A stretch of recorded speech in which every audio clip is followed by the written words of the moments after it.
The Queen was driven to church this morning days after her husband Prince Philip crashed his Land Rover near the royal estate at Sandringham.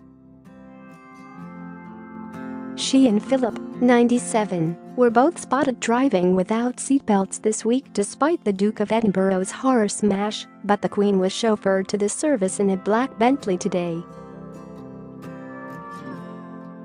The 92-year-old monarch wore a light brown coat and hat decorated with feathers as she headed to the service at St. Peter's Church in Wolferton, without her recovering husband.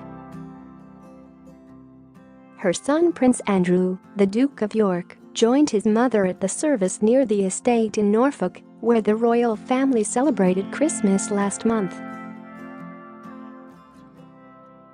The church is just over a 2-mile drive from Sandringham House, and dozens of well-wishers gathered behind a rope fence to see her arrive. Police have spoken to the Duke after he was pictured driving a new Land Rover without a bell just 48 hours after his crash. A Norfolk constabulary spokeswoman said the force was aware of the pictures of Philip driving and that suitable words of advice have been given to the driver. The Queen was spotted driving her Range Rover without a seatbelt on Friday, a day after Prince Philip's crash, little more than a mile from the scene of her husband's accident. Share this article. Share. She learned to drive with the army in 1945, before she became Queen, and does not need a license.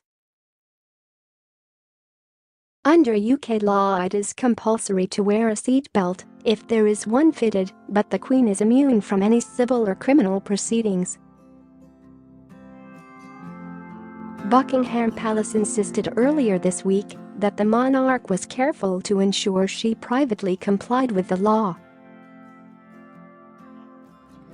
The crash on Thursday afternoon happened as Philip's Freelander pulled out of a side road onto a stretch of the A149 and collided with a Kia. The 28-year-old Kia driver injured her knee, while a passenger broke her wrist, but Buckingham Palace said tonight that Philip had suffered no injuries of concern. The 45-year-old passenger was named today as Emma Fairweather, who broke her wrist and claimed no one from the royal family has contacted her to offer an apology.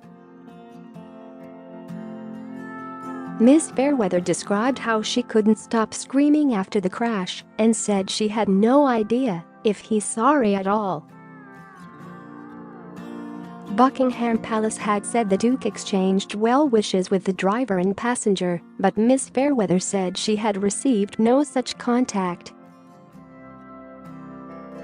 Barrister Roy Warren pulled Prince Philip from the wreckage of his Land Rover and said the royal told officers he had been dazzled by the sun before the collision at 2:45 p.m. on Thursday. The Duke reportedly said, "I'm such a fool," as he was pulled from his wrecked car on Thursday after it flipped on its side from the impact in the crash in Norfolk. He appeared to be traveling without a police protection officer, individuals who guard all senior members of the royal family, when at public and private events. The 97-year-old passed a police eyesight test on Saturday morning as the investigation into Thursday's crash continues. Nick Freeman, the lawyer dubbed Mr. Loophole, has said the Duke could be prosecuted for driving without due care and attention if he was deemed to have made a mistake.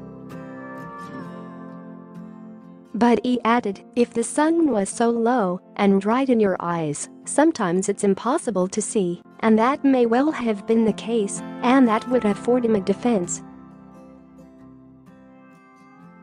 The Duke, who retired from public duties in 2017 but remains active, could also avoid prosecution by surrendering his license, according to the lawyer known for representing celebrity clients like David Beckham.